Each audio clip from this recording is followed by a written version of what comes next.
Saygıdeğer basın mensuplarımız, kıymetli vekilim ve Sumut gönüllüsü arkadaşlarım, aziz milletimiz, hepinizi saygıyla selamlıyorum. Filistin'de 77 yıldır süren zulüm, Gazze'de 20 yıldır yaşanan hukuksuz abluka, 2 yıldır kesintisiz devam eden katliamlar ve tüm bunlara son vermesi beklenen küresel siyasetin iflas edişi.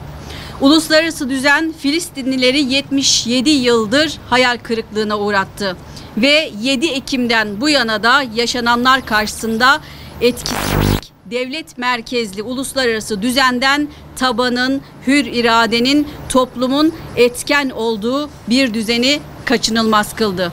Tüm bu sivil girişimler devletler görevini yapamadığı için devreye girmek zorunda kaldı. Bugün burada tarihin en büyük girişimlerinden birine, Özgürlük Filosu'na, SUMU'da katılan arkadaşlarımızla beraberiz.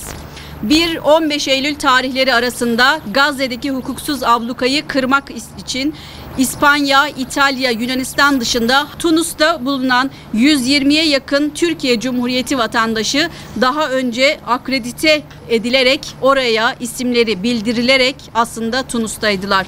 Son birkaç gün gemi sayılarında sabotajlar ve teknik sorunlar nedeniyle yaşanan aksaklıkların ortaya koyduğu eksilme, misyonun Avrupalı katılımcılara ağırlık verme stratejisi ve Türk vatandaşlarının sayısında ciddi azalmalara sebep oldu.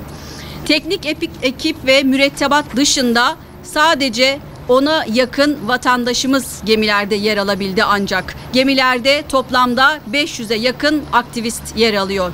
Şu an filoya 42 gemi İtalya açıklarında, denizlerde birbirine yakın durumda, birbirini gözetleyerek duruyorlar.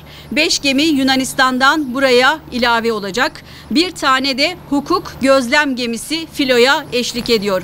Bu gemi filonun uluslararası hukuka uygun şekilde barışçıl misyonunun temsil edildiğini işaret eden bir gemi olacak. Önceki gün Dışişleri Bakanlığımızın da içinde olduğu 16 ülke filoya gerçekleşecek olan olası saldırılara karşı uyarılarda bulundular. Bunu önemli bir adım olarak değerlendiriyoruz ve filoya kayıtsız kalmadıkları için durumun bu açıklamalarını önemsiyoruz. Bu aşamada beklentimiz ise Sayın Bakanlığımızdan ve diğer bakanlıklardan, diğer devlet delegasyonlarını bu filoya dahil olan devletlerden beklentimiz filoya eşlik edecek diplomatik himaye koalisyonunun oluşturulmasıdır. Bu vatandaşlarımızın, bu gemide yer alan Türkiye Cumhuriyeti vatandaşlarımızın düzenli, güvenli gemi geçişini, deniz geçişini sağlayabilmenin tek şartı olarak gözüküyor şu anda. Gemiler önümüzdeki 2 gün, bugün dahil havadaki olumsuz şartlar nedeniyle sınırlı hareket halindeler. İnşallah cumartesi günü tüm gemiler birleşip Gazze'ye doğru birlikte yelken açacaklar. Devletler üzerlerine düşeni yapmadığı sürece bu devam edecek. Bir sonraki aşamada çok yakın bir tarihte ise büyük gemilerle yeni özgürlük filolarıyla Gazze'ye doğru yeniden hareket başlayacak. Değerli basın mensuplarımız, ülkemiz tabiri caizse yoğun gündemler ülkesi. Üstelik bu gündemler hem çok katmanlı bir biçimde eş zamanlı olarak farklı kesimlerimizi derinden etkileme potansiyeline sahip. Tam da bu sebeple sizlerin vesilesiyle aziz milletimize seslenmek istiyorum. İlk gündemimizin, tek gündemimizin Gazze olmasından lütfen geri adım atmayın. Çünkü Gazze'yi savunmak özgürlüğü savunmaktır. Gazze'yi savunmak insan onurunu savunmaktır. Gazze'yi savunmak bizleri her gün tekrar sömüren Siyonist küresel kapitalizmin ağına karşı bir duruş sergilemektir. Gazze'yi savunmak, dünyanın tüm ortak değerlerini savunmak, bugünümüzü, yarınımızı, hatta geleceğimizi savunmaktır. Son İslam İşbirliği Teşkilatı toplantısı bir kez daha bu toplantıda görüldü ki İslam dünyası hayal kırıklığına uğramıştır. bizleri hayal kırıklığına uğratan kınamalar, zihin açıcı değerlendirmeler, yeni başlayanlara ilham olacak, uluslararası hukuk 101 derslerinden öteye geçmeyen, tabiri caizse havada uçuşan laflar üretilmiştir. İsrail ise buna karşılık bildiriye cevabını kara saldırısı başlatarak vermiştir. Bugün itibariyle Gazze'nin umudu ne etrafındaki İslam ülkelerinin ordularındadır, ne saraylarının ihtişamı göz kamaştıran liderlerdedir.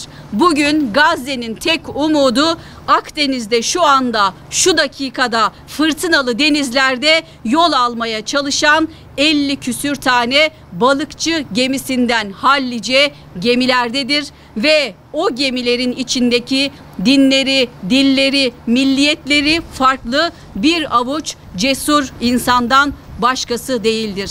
Evet, Gazze tüm umudunu buraya yüklemiştir. Bugünden itibaren bizler için de mecliste sumut nöbeti başlatıyoruz. Bu süreçte sık sık huzurlarınızda olacağız. Zaman zaman filolarda yer alamayan arkadaşlarımız bize eşlik edecek. Çünkü dönüşler devam ediyor ve biz sumut nöbetimizi bugünden itibaren mecliste başlatıyoruz. Size sürekli filonun hareketiyle ilgili, olası karşılaştıkları durumlarla ilgili değerlendirmeler yapmak üzere huzurunuzda olacağız. Biz inanıyoruz ki bu girişim 38.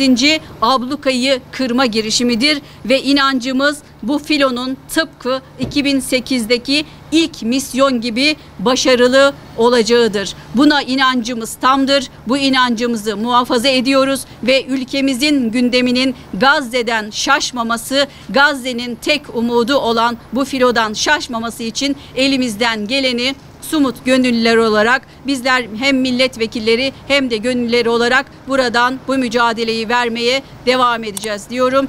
Hepinizi saygıyla selamlıyorum.